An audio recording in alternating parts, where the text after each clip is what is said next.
A very happy learning, all my dear learners, and I welcome you all on Dr. Reena's Physiology. So, up till now, you have seen that we have been completed with synapse. So, we've completed the structure of synapse, and we've also completed some properties of synapse. So, the properties जो अब तक we have completed were the law of forward conduction, synaptic delay, convergence, divergence, summation, and occlusion and subliminal fringe. So let us today move on with other synaptic properties, which include synaptic fatigue, facilitation, different types of inhibition, and plastic or the synaptic plasticity. Right, so let's get started with each of them. So, what is synaptic fatigue? What is synaptic fatigue? So, you know that when you keep on stimulating any neuron, so when you keep on stimulating any presynaptic neuron, initially you will get a beneficial effect. That is, the rate of the impulse discharge will increase in the the rate of the impulse discharge will increase in the postsynaptic neuron, but then it gradually decreases, right? So there is a decline in the rate of discharge, or there is a decline in the excitability of the postsynaptic neuron, and that is also closely related to what we called as habituation. Now, definitely, this fatigue is a temporary phenomenon. So, as soon as you give rest, okay, as soon as you give rest, there is going to be again, that the excitability will come back towards is normal. So, it is synaptic fatigue, which is also labeled as habituation. So, what is synaptic fatigue? The decline in the response on repeated stimulation. Now, what are the important causes of fatigue, which is a very important 2 marks BAQ and also importantly asked in the Viva. So, very important is that there is going to be a decrease or a decline in the amount of neurotransmitter that is released, right? So, if you keep on stimulating, the amount of neurotransmitter declines. Remember that the rate of resynthesis of this neurotransmitter is less than the rate of its degradation. So when you are increasing, it is getting degraded, but utna fast it cannot get regenerated. So there is exhaustion of the neurotransmitter. Over a period of time, that also results in the inactivation of the voltage gated calcium channels. Okay, so over a period of time, there is also an inactivation of the voltage gated calcium channels. And also important thing, you will see there occurs refractoriness. Okay, there occurs refractoriness on the receptor site, which is on the postsynaptic membrane. So a refractoriness on the receptor site of the postsynaptic membrane. That means the receptors which are present, they become refractory to the response of this neurotransmitter. So with repeated stimulation or with repeated accumulation, repeated excitation, that also results in accumulation of ions or accumulation of the metabolites, which also decrease the excitability.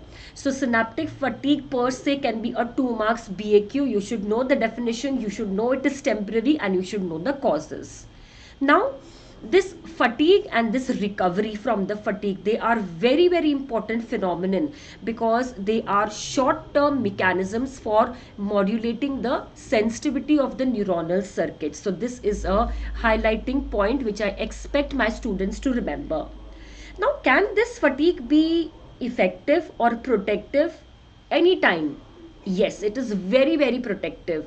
See, it is somewhere which is actually controlling the excitability. It is controlling the excitability of your neuronal circuits. So you can see that there are so many circuits in the neuron, and their excitability is controlled because they undergo fatigue even if we are not doing anything. For example, just try to correlate this condition with seizures.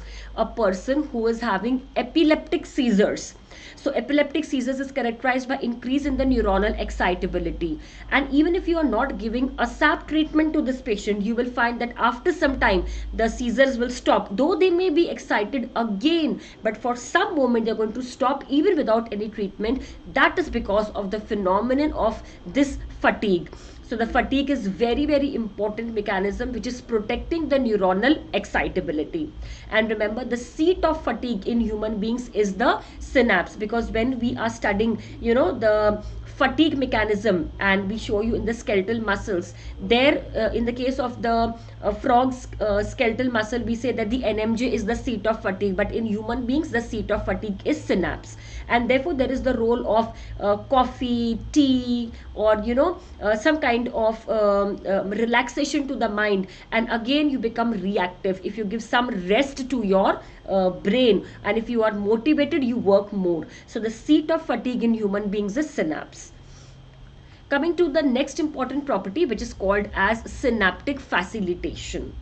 What is synaptic facilitation? जैसे समझ में आ रहा है, facilitation. So what you are doing is that with several stimulation to the presynaptic neuron, you are giving different stimuli to the presynaptic neuron, and you are stimulating with individual stimuli. Each of the successive stimuli will produce a synaptic potential than the previous one. So I am giving repeated stimuli. So each of the successive stimuli is going to produce the synaptic facilitation, or it is going to produce the effect more than the previous one. That means I am facilitating the post-synaptic neuron, right? So this is what is synaptic facilitation. So in facilitation, what is actually occurring? Each subminimal stimulus, okay, each subminimal, that means a subthreshold stimulus that is coming from the presynaptic neuron, primes the postsynaptic neuron. So this word primes is a key word which you should remember, that you are giving subminimal stimuli and it is priming the postsynaptic neuron, so that the subminimal stimulus can evoke a discharge from the postsynaptic neuron. So these are like in the form of LAQ, you can write the properties, but 2 marks BAQ may they become very important. And you should remember that what they are. Even if you remember the definition and 1 or 2 sentences for 2 marks BAQ, it is quite sufficient. Now coming to another very important property is synaptic plasticity. You will hear this plasticity 3 times in your physiology. One is synaptic plasticity. Another, you will hear cortical plasticity. Cortical plasticity, when I am going to teach you the properties of the receptors and the various sensory laws, something which will be called as the phantom limb, amputation of a thumb, and that is in these places where there is amputation, the subject feels that that amputated part is still present. That is because of the phenomenon of the cortical plasticity that we will deal later on. And you also hear the term plasticity in the case of smooth muscles. So that is smooth muscle property of plasticity, wherein they have got a very different type of length tension relationship, and I have covered this in my MCQ, which was related to cystometrogram. So you can just go through it. So what is this plasticity? This plasticity is the effectiveness of the chemical synapses. Remember, it is basically related to your chemical synapses. It can be modified or it can be modulated both for a short term or for a long term period.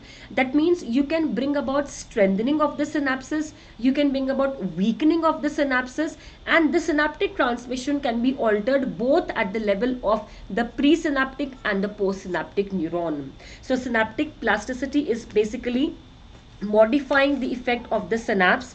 Either what you want to increase the excitability or you want to weaken it, so strengthen it or weaken it, and it is for short term and long term periods. And the word synaptic plasticity is a very important phenomenon in memory and learning. So this synaptic plasticity is going to take place very much in your hippocampus, which is associated with memory and learning. Okay. Now synaptic plasticity is of 2 types. It is homosynaptic.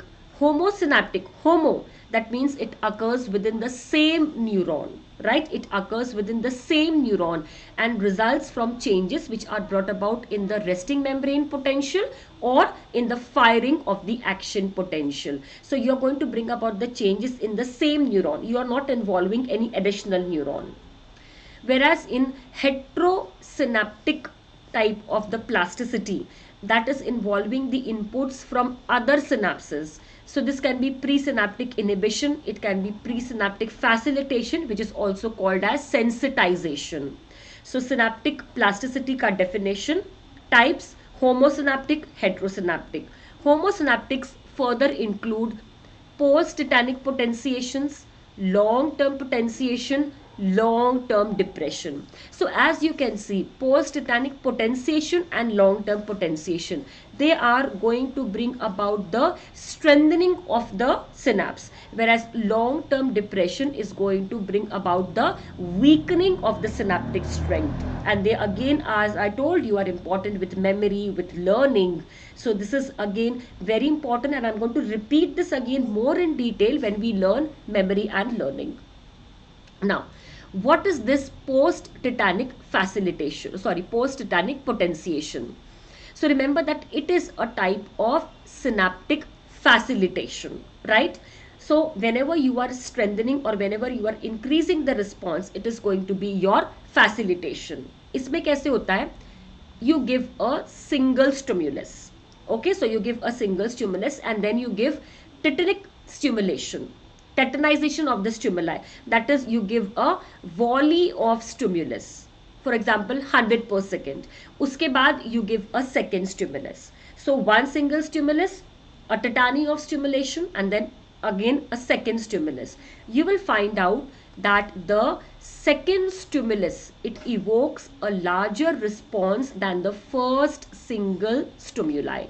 So a single stimulus followed by multiple stimuli in the form of a tetany or a tetanic stimulation, and a second stimulus which is going to evoke a response more than the first one.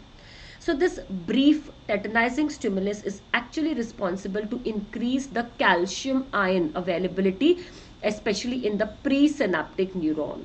So I have written the term presynaptic neuron because definitely there is going to be something which is going to affect more of the postsynaptic neuron. So अगर याद नहीं आता तो सिर्फ इतना याद रखो, you are giving multiple stimuli, they are increasing the calcium availability where? In the presynaptic neuron. Very good. If at an extra edge, or if you want to learn in the form of MCQ, very specific answer or very specific site where you get this post-tetanic potentiation, which is also a type of synaptic facilitation, is the mossy fibers of hippocampus. Again, what is the function of hippocampus? Learning, right? Now, what do you do with long-term potentiation? This post-tetanic potentiation, okay, if this post-tetanic potentiation, it gets more prolonged for days, 2 weeks, it results in more and more strengthening. But this time you are increasing the calcium not only in the presynaptic neuron, but here there is increase in the calcium availability in the postsynaptic neuron. So remember that post-tetanic potentiation is going to cause an increase in the presynaptic neuron, whereas the calcium influx is going to be increased in the postsynaptic neuron with long-term potentiation. So again, they are involved in memory, learning, and they are present in hippocampus. And let me tell you that this is also a very recent MCQ of your NEET PG on long-term potentiation. So whenever you give increased amount of stimuli, what you are producing is, you are increasing the frequency of action potential because you are increasing the amount of generation of the EPSPs. But difference क्या है कि I mean post-tetanic potentiation में presynaptic neuron, but long term में postsynaptic neuron. Now similarly you can get another term, that is your long term depression. Okay, your long term depression. So what is this long term depression, right? What is this long term depression? So this long term depression is exactly opposite to, it is exactly opposite to the long term potentiation. बिल्कुल उसका opposite है.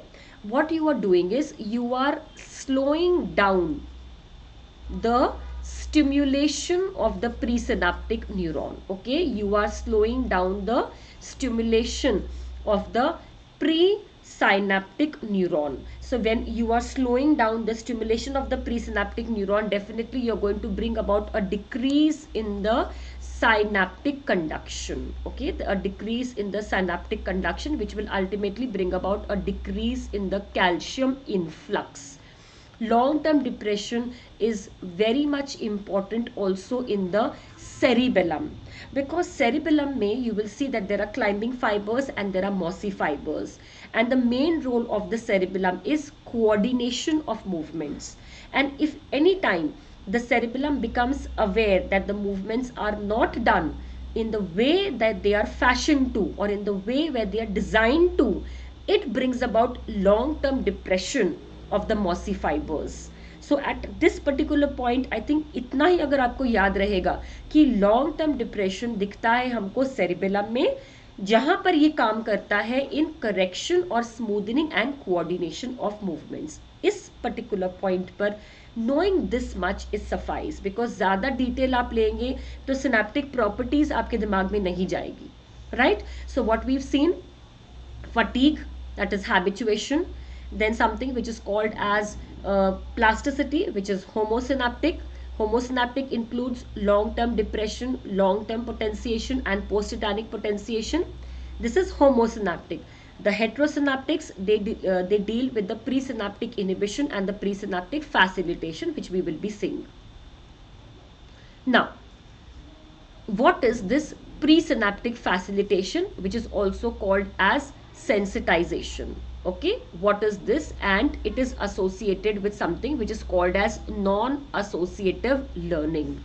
So as I told you that these mechanisms of the synaptic plasticity, they are very, very important in learning and memory. So again, they will be repeated with learning.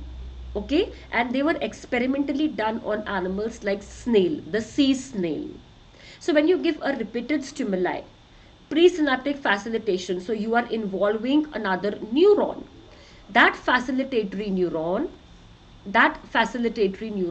increases the release of the excitatory neurotransmitter, that is serotonin. So this also comes as an MCQ for your NEET PG, that the presynaptic facilitation में the neurotransmitter that is present is serotonin. So what will serotonin do? It will bind to its receptors. And once it binds to its receptors, it either results in the closure of the potassium channels. So once there is closure of the potassium channels, there is a prolonged depolarization. Whenever there is depolarization, there is going to be opening of the voltage gated calcium channels, and they remain open for a long time, and that what results in presynaptic facilitation, which is also called as sensitization. So it is an example of heterosynaptic plasticity.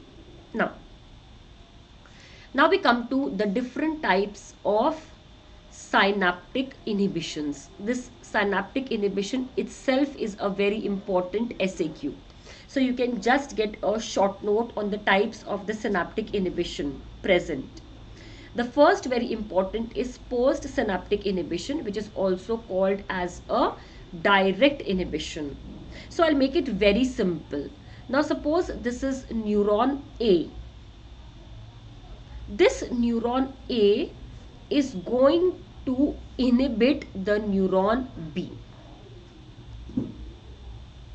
Okay, so the neuron A is going to inhibit the neuron B directly, because it is going to bring about the release of a inhibitory neurotransmitter, for example glycine.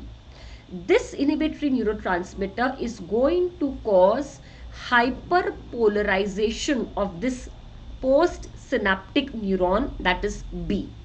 So once I utter the term hyperpolarization, recollect the first lecture. That means more negativity inside the membrane. That means we are generating IPSP. What are we generating? IPSP, that is inhibitory postsynaptic potential. So neuron A inhibits neuron B directly by releasing an inhibitory neurotransmitter which is causing IPSP and hyperpolarization. Now the second question that comes into my mind is, where do I get this? You should understand ना, आपको पता होना चाहिए यार ये कहाँ मिलता है. If you don't know कि आपको कहाँ मिलता है तो आपको कभी भी प्रॉपर्टीज याद नहीं कर पाएंगे हम जब तक हमको एग्जाम्पल्स याद नहीं होते हैं. So because at this particular point you have not studied the stretch reflex, so you are not aware of the muscle spindle, this, that and all. So I'll make it very, very simple for you, because anatomy mein you have learned something which is agonist and antagonist. So suppose this is your spinal cord. इतना तो हमने 12th में पढ़ा ही हुआ है, तो इतना basic हमको मालूम है. Right, we know that this is the dorsal horn of the spinal cord and this is going to be the ventral horn of the spinal cord. And the ventral horn has got various alpha motor neurons, gamma motor neurons, and it has got various interneurons. Now suppose this alpha motor neuron is causing contraction of the biceps. So I want to do the flexion, so I have to bring about the contraction of the biceps. Now we know anatomically that if the agonist muscle is contracting, what should happen to the antagonist muscle? The antagonist muscle has to relax. दोनों muscles एक साथ तो contract नहीं हो पाएंगे ना. So ये antagonist muscle को relax करने के लिए हम क्या करेंगे? We cannot use this alpha motor neuron because it is contracting biceps, and this one, जो ये वाला alpha motor neuron है, this is for your triceps. So what we'll do, we'll use one interneuron और ये interneuron इसको inhibit करेगा. So ये वाला interneuron इसको inhibit कर रहा है alpha motor neuron का, जो contract करता है आपकी antagonist muscle को. So once you have relaxed the antagonist muscle, your work is done, because only the biceps will contract, and this interneuron is called as Golgi bottle interneuron. Golgi bottle interneuron. You will hear this word Golgi bottle interneuron. You will hear Golgi tendon organ. Don't be scared, because if you revise them 1 or 2 times, you're going to be get acquainted with that, and you won't be, or you'll be fearless then. So what have you done? You wanted to contract your biceps, and at the same time you wanted to relax your triceps. So you used an interneuron which is called as Golgi bottle interneuron. So direct inhibition of this by releasing an inhibitory neurotransmitter, that would be glycine. So इसका IPSP हो गया.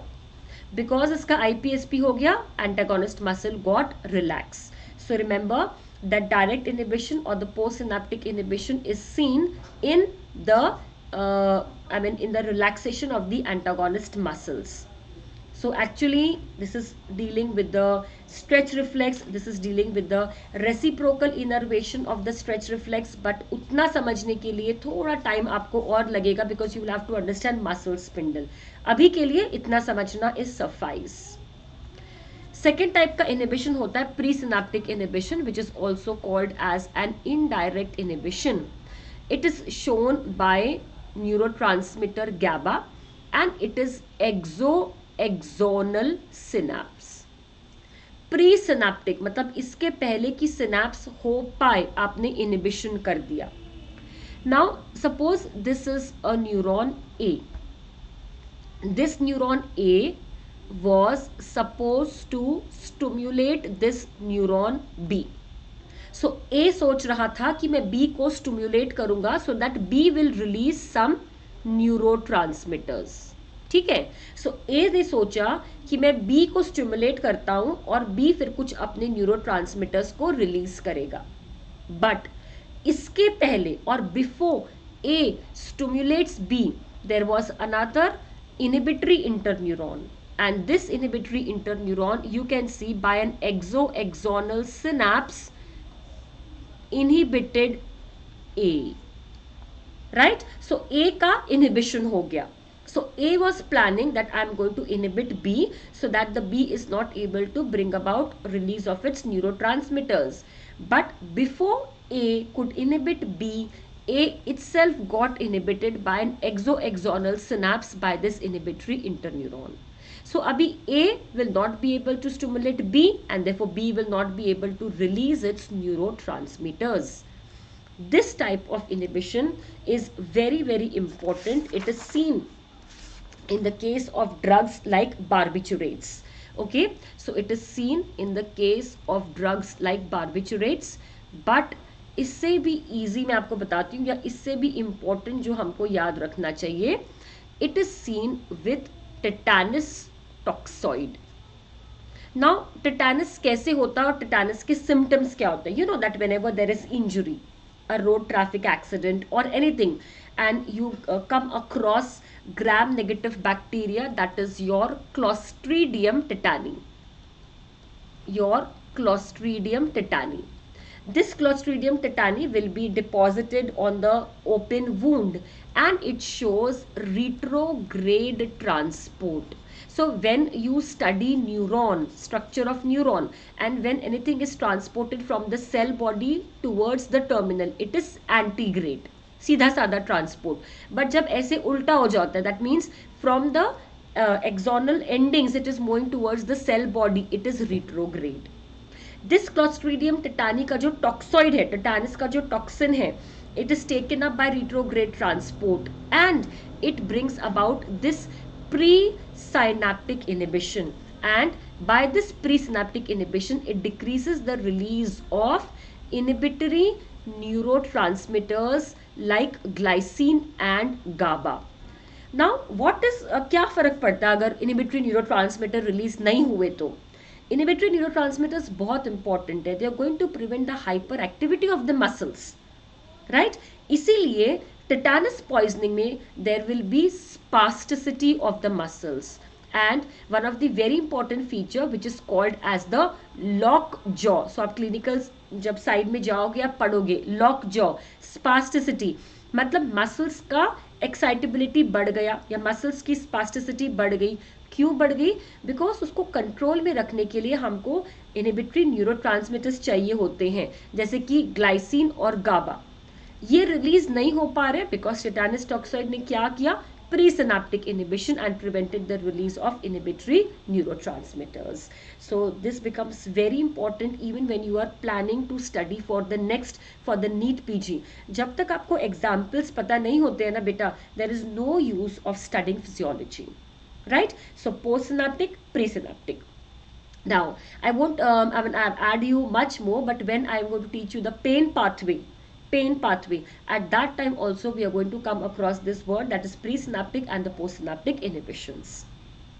Now the third type of inhibition is called as Renshaw cell inhibition. This Renshaw cell inhibition is also known as a feedback inhibition. So I'll make it very, very simple. Now in the spinal cord there is alpha motor neuron in the ventral horn cells, and this alpha motor neurons, they supply your skeletal muscle. So remember this is in the spinal cord. I am making it in air, but आपको पता होना चाहिए कि वो spinal cord में है. कौन से हॉर्न में? वेंट्रल हॉर्न में, जहां पर होते हैं alpha motor neurons, gamma motor neurons, inter neurons.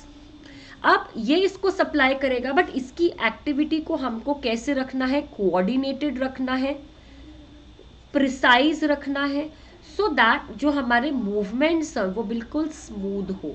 That means ये अल्फा मोटर न्यूरॉन की एक्टिविटी को भी चेक करना पड़ेगा कि वो ठीक तरीके से डिस्चार्ज करे, ज़्यादा डिस्चार्ज न करे. इसके लिए what the nature has done, this alpha motor itself will give a collateral. ठीक है, it will give a collateral to one interneuron. This interneuron is called as Renshaw cell. Remember, Renshaw cell is present in the spinal cord. Whenever I speak the term interneurons, they are in the ventral horns of the spinal cord. Whenever I say it is inhibitory, always the neurotransmitter, inhibitory neurotransmitter in the spinal cord is glycine. This again becomes MCQ for you.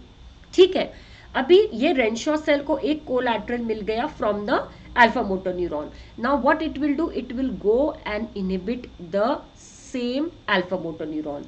The alpha motor neuron which provided a collateral to the Renshaw cell went and got it inhibited by a feedback mechanism. isn't it? उसने उसको feedback दिया कि यार तेरा जो rate of discharge है ना वो ज़्यादा है, उसको कम कर, तभी आपके मूवमेंट्स अच्छे होंगे. So it is again a healthy type of a feedback mechanism where the alpha motor neuron is actually controlling its own rate of discharge by giving a collateral to an interneuron of the spinal cord, which is Renshaw cell, and because it is inhibitory, the neurotransmitter is glycine, right? So presynaptic, postsynaptic, Renshaw cell. Another type of inhibition which you must remember is, which is called as a feed forward inhibition. This feed forward inhibition is seen in the cerebellum. So at this particular time, I cannot teach you a complex circuitry of the cerebellum because it is really complex. But इसको simplify करते हैं. What is this? इसमें ऐसे होता है कि suppose ये neuron A है, ओके, ये न्यूरॉन ए है, ये न्यूरॉन बी है, और एक ये न्यूरॉन सी है. ठीक है ना. बहुत अच्छे तरीके से A is good and A stimulated B. So there is a neuron which is stimulating the neuron ahead of it. लेकिन बी क्या करेगा, उसके आगे वाले को, मतलब सी को इनहिबिट करेगा. So A stimulated B but B inhibits C.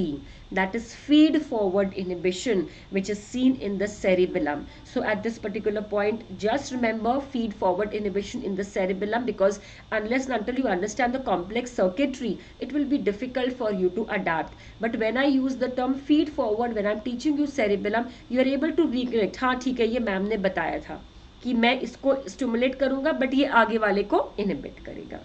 So if you have got a short note, presynaptic, postsynaptic, Renshaw cell, that is feedback, and feed forward in the cerebellum. At least ये चार you should remember at the level of the first prof. Right. Now coming to certain other properties is like what is reverberation. Reverberation and after discharge. They become very, very important when we speak of the polysynaptic reflexes. Right? Polysynaptic reflexes, they play a very, very important role in the polysynaptic reflexes. Now what is a polysynaptic reflex? थोड़ा सा मैं बताती हूँ, ज़्यादा detail नहीं लूँगी because आपको reflexes में वो समझ आएगा ना. सपोज यू आर वॉकिंग और पैर में कांटा चुभ गया. So suppose this is my right leg, this is my left leg. What will you do? You will flex the right leg, isn't it? You will flex so that the kanta can be removed. But meanwhile, the left leg will be extended, isn't it? It will be extended so that आप पैर जमीन पर टिका रहे हो and meanwhile you are removing that kanta, the posture is maintained. इसका मतलब right side में flexors will contract and therefore the extensors will relax, but on the left side the extensors will contract and the flexors will relax, because we know that if the agonist muscle is contracting, the antagonist must relax. अभी आप just सोचो, एक कांटा चुभ गया और इतना सारा एक्टिविटी करना है, यहाँ पर वहाँ पर, so much. That means the total number of the interneurons which we are using will be so high, and we've studied from the last lecture कि synaptic delay इसमें कितना ज़्यादा होगा. और आपको क्या करना है, एक ही स्टिमुलस से आपको ये सारा काम करना है. You are not going to give multiple pin pricks to complete the reflex. एक ही स्टिमुलस से आपको इतना सारा करना है, that too in a fraction of milliseconds. So that is brought about by two important phenomena in boys and girls, which we called as reverberation and after discharge. So what is reverberation? See, this stimulated this, and this one is going back to the first stimuli. So there is a passage of impulses from the presynaptic neuron to the neurons ahead, but they come back to the first neuron itself. So that first neuron which started the chain of excitability is getting repeated again and again, so that the reflex can be completed with one stimulus. That is reverberation. Second, after discharge. What is after discharge? A single instantaneous stimulus is resulting in sustained output signals. isn't it? This is after discharge, a prolonged after discharge. एक ही stimulus is bringing about sustained output signals. So you are not repeating the stimuli, and when you are completing the polysynaptic reflexes, this what actually takes place, that a single stimulus shows reverberation and after discharge, and you're going to complete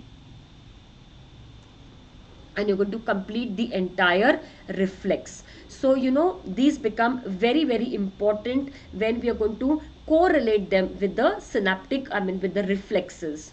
So one figure itself you can see that this is the pre-synaptic neuron, this is the post-synaptic neuron, and this is another third neuron. So you're going to get this kind of an exoaxonal synapse, which is the presynaptic facilitation. And remember, the neurotransmitter is serotonin, and it is a type of homosynaptic plasticity. Now, when you are acting on the same presynaptic neuron, you bring about post-tetanic potentiation and fatigue. So both of these phenomenon may you are increasing the rate of discharge. The mechanisms are different, but where is the site of action? Presynaptic neuron. Whereas the long-term potentiation is brought about by bringing about changes in the post-synaptic neuron. So one figure, if you are able to remember, if you are able to recollect, is going to be very very good, right? So that these properties, they become very important when we teach the reflexes, monosynaptic, polysynaptic reflexes, when we're going to teach you memory, learning, and the higher functions of the cortex, the cerebellum. There you will understand that this synapse and the part 1 and the part 2 properties are so very important. So as teaching you CNS, I would really love that you understand the topic very well, so that at the end of the day you are able to not only write an LAQ, okay, not only write an LAQ, but you are able to apply it technically where and when required, right? So that's all for this lecture, boys and girls. So we've completed the structure of synapse, we've completed the properties in two sets, part 1 and part 2. So soon I'm going to update my next lecture. Many of the students have told me to put lecture on ECG, and I'm going to plan it for same. You can join my telegram channel, because telegram group, sorry, because telegram group par na I provide free notes of all this in the form of PDF. And the telegram group is physiology synapse to success, okay, physiology synapse to success. So please come up with your suggestions, and please as much as possible subscribe, share, and please comment how did you like the lecture. Thank you and happy learning, and never stop learning, because there is abundance of knowledge. So take care. Bye bye.